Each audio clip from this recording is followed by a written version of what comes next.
Alright, today I'm going to be talking about Tua Tagovailoa. This video is going to be a positive one, okay? The ones I made about Russell Wilson, those were kind of negative. I was showing why the guy isn't very good anymore.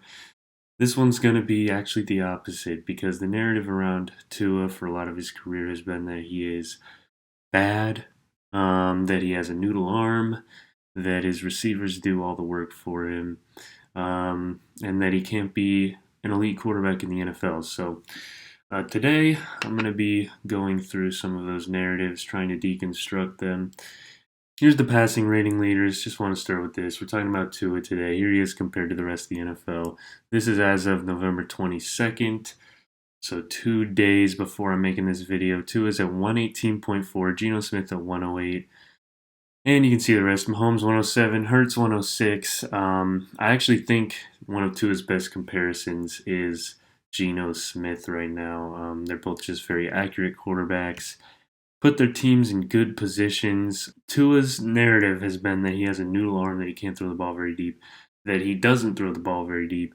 But these are his air yards per pass attempt. So these are the yards that the ball is traveling in the air, just as the stat says. 8.96 for Tua Tagovailoa. We have 7.38 for Hurts, and then in the 6-yard range, Burrow and Herbert. Herbert was touted as one of the players to have an extremely strong arm in that draft class, and he does have one, but he has been throwing a lot more pass attempts, and so his air yards per pass attempt is down. There it is for you. Does Tua throw the ball with a noodle arm? Not really. He's throwing it almost 9 yards in the air per attempt. Okay, a first down is 10 yards. I'm sure you already knew that. Here we are. We got this tweet here, November 14th, 37.7% of Tua's passing yards this season are after the catch. Okay, so that's one of the narratives, that Tua just throws the ball to Waddle, Tyreek. They run a bunch after the pass and rack up his yards. Here you go. Lowest percentage for any QB through week 10. The narrative that his weapons are filling up the box scores is dead wrong. So that means like 62.3% are just in the air. So once again, those air yards coming back. And here's another one. So one of the nicknames for Tua was he turns the ball over. That was the nickname. Tua turned the ball over. It's not right. Okay, it's not correct. Here we are. We have a player's 2022 expected and actual interception rate. So here's like every single quarterback. Obviously, you have at the bottom Jameis Winston. I'm going to pull this up a little bigger. Jameis Winston down here, all the way at the bottom. He throws a lot of picks. Okay, he had like a 30 pick season, so he's all the way at the bottom. That looks about right. You got Zach Wilson, Russell Wilson, the Wilson Bros. Pretty funny. But yeah, so near the top here, you have Tua and Geno, and also Tom Brady. But Tom Brady's expected interception rate, this gray dot here, is actually higher than Geno and Tua. So he is somehow, throwing way less picks than what is expected by this model here. But you don't get to the top here as a fluke. As you can see, Tua is actually basically performing to the same amount of interceptions as expected for him. His team logo here is right next to the gray dot. Geno somewhere in the middle, and Tom Brady getting bailed as usual. Anyway, second in deep passing. So once again, the narrative of him not being able to throw the ball very deep, having a noodle arm. He's second in deep passing. He's great with a clean pocket here. He's great overall. He's great without play action. He's great in the intermediate.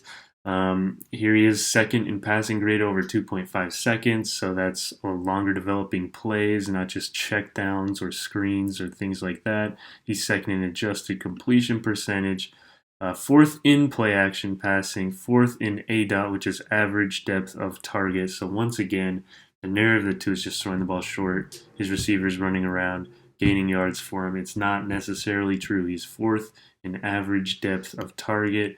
He was at 9 yards through the air per pass attempt. Here's your highest single season EPA per dropback averages. And this is excluding play action and RPOs. So these are the type of throws that people say that Tua makes, that he just racks up his stats with. Um, this is excluding that. So this is more like on the quarterback, right? This is just plays where it's just a pass play, right? There's no run option. The defense isn't being confused. It's just a pass, okay? This is weeks 1 through 10 only, though. We have Tua number one all time. This is since 2012, so not all time. Since 2012, getting ahead of myself. But yeah, Mahomes is second and third. With 0.45, 0.44, pretty consistent there in his EPA per dropback. But when we look at this, we see that Tua in 2022, he has Tyreek Hill, right? Patrick Mahomes also had Tyreek Hill. So maybe part of it is just Tyreek Hill is a great wide receiver and he's going to boost any quarterback that he's playing with. But Mahomes is touted as like a generational talent, one of the greatest players in the league right now, which is true. But when we look at it here, he is almost 1 whole point. It's more than a whole point below Tua. So I mean, I don't think Tyreek's going to enhance Tua that much that he makes him way better than Mahomes, at least according to EPA per dropback average here. I don't think he's going to make him outperform Mahomes that much if Tua is actually way worse than Mahomes. Now, am I saying that Tua is better than Mahomes? Not really. I'm not saying that. I'm just saying that even for the margin of error that these stats have, they're showing that Tua is a good quarterback, and that's what we're trying to do today: is deconstruct the narrative that he is bad, that he gets carried. Um, Here's another graph here, how quarterbacks have performed in high expected pass situations. So third and long, right before the half, etc. This this will really show you how good Tua is without, the external factors, right? This is when the other team knows that you're passing once again. Expected to pass with a chance of 70% or greater, okay? Tua's all the way at the top. He's right next to Mahomes, okay? He's right next to Mahomes. We have EPA per pass when expected to pass. Tua is reaching 0.6, okay? So, I mean, once again, this is just like the last stat that we saw. He's up there with Mahomes, okay? Here's Josh Allen right here. He's around 0.5. It's more like 0.45. We have Burrow, Hurts, Garoppolo, and then, it really drops off after Hurts. So here's like your big top five, Hurts, Burrow, Allen. And then honestly, in a whole nother tier right here, a whole other stratosphere, you have Tua and Mahomes. Hopefully you can see that. I'm going to zoom out even more there. And hopefully that's on the screen. But it just shows how good Tua is, man. He's going almost off the entire graph. I can't even show him here. I'm joking. Here are your offensive EPA per play leaders. Okay. The Dolphins with Tua on the field, 0.18. So the best team in the NFL. The Dolphins without Tua on the field are 33rd. So last, complete dead last without Tua. Worst in the NFL, negative 0.11. Almost a complete inverse, right? We're looking at 0.18 here, negative 0.11 here. So this is almost a complete inverse, a flip. Best team in the NFL to worst team in the NFL. Obviously, the Dolphins played a couple games without Tua because he had a concussion, and he didn't play about half of that Bengals game. But yeah, this is the other part that I wanted to bring up, is that when the Dolphins have played with Tua, they have been absolutely amazing. They haven't lost a game yet that he started and finished, and I think that's a big part of this, right? When Tua plays in the game, the Dolphins are amazing. I mean, they're actually a Super Bowl contender. You just have to look at it that way right now. Um, so yeah, every other team below them, you can see even teams that seem good offensively here, like the Bengals, there is 0.09. That is half of the Dolphins with Tua on the field. Now, this tweet was November 9th, so it's been about 2 weeks. So this data has changed a little, but I mean, just look at this, man. And it's not like Tua has been performing badly in the past couple weeks. We'll look at that in a second. So now I'm just kind of comparing him to other players. This is him versus Herbert. We're talking about one-score games in the fourth quarter throughout their careers. Both of their careers have spanned 3 seasons.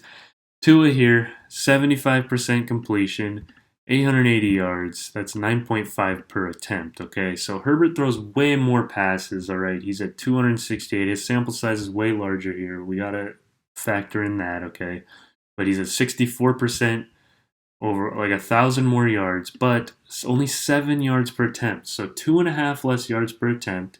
You gotta look at the rate stats here. Um, Tua's looking at 7 touchdowns, okay? So he has 93 pass attempts, 7 touchdowns. Herbert has 268 pass attempts and double the touchdowns. But that's definitely not double the pass attempts there. We're looking at about 3 times the pass attempts for 2 times the touchdowns. Tua has 3 picks. Herbert has 12 interceptions and 2 pick sixes. These are in one-score games in the fourth quarter, okay? The most crucial part of the game. You need to be helping your team out. 2 pick sixes and 12 interceptions for Herbert. Okay, I'm not trying to rag on Herbert. I think Herbert is often shown to be one of the best quarterbacks, the best young quarterbacks in the NFL. A lot of people think that he's like one of the next big things, and they don't say the same thing about Tua. But when we look at these stats here, they probably should be 12-16 record in one-score games in the fourth quarter. Here's another one. Let's compare Tua to more people. Adjusted net yards per attempt, adjusting for era. This is 1970 to 2022. Bill Barnwell made this stat on StatHead because I don't have StatHead. It costs money, but we'll look at it in a second. He linked right here the stats so that it's updated. But Tua is having the best third season of any quarterback since 1970, according to this metric. Now let's look at it here. Here it is. It's a lot of numbers. Tua has 18 touchdowns, 3 picks, 71% completion percentage for 2,265 yards. He's only started 8 games, but here we are. 146, okay? 146. He's above Roger Staubach, Kurt Warner, all these guys, okay, man? Peyton Manning. Here's Jalen Hurts right here at number 12 in his third season. That's pretty impressive, right? But he's at 122, okay? Tua 146. Here we are with PFF grade. So if you didn't like that metric, we have PFF grade here. Josh Allen is at number 1, okay? 90.3. That was 2020. Mahomes number 2, 90, 2019. And Tua number 3. That's this season, 87.6. Obviously, the season is not over.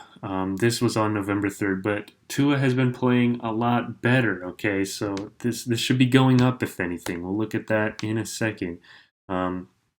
This tweet's from November 2nd. We have only 2 quarterbacks to have a positive EPA per dropback under pressure. These are passes under pressure. Josh Allen, amazing, plus 0.28. Tua is second, plus 0.08. So a positive when he's under pressure.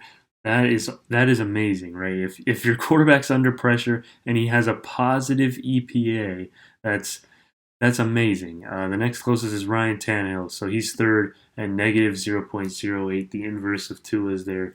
Yeah. If your expected points added per dropback when you're under pressure is positive, you're elite. I'm sorry, that's just the truth. Okay, so here's Tua's stats. I just wanted to look at all of them together here.